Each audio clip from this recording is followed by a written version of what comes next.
मैया कहाई बेटी निच के बियाहबै, बाबा कहाई 10 कोस जी।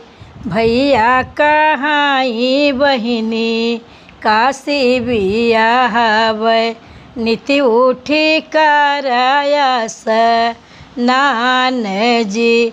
भैया कहाई बहिनी काशी बियाहबै, नित उठी करायस नान जी।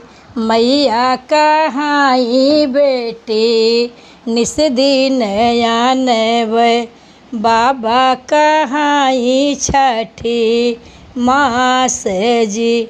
भैया कहाई बहिनी काजे परोजने, भाभी कहाई कवन काम जी। भैया कहाई बहिनी काजे परोजने, भाभी कहाई कवन काम जी। मैया जे दीही सोन नव मन सोनवा, बाबा जे लहर पटोर जी। भैया जे दिहले है हाँसूल घोड़वा, भाभी जहरवा के गाँठी जी।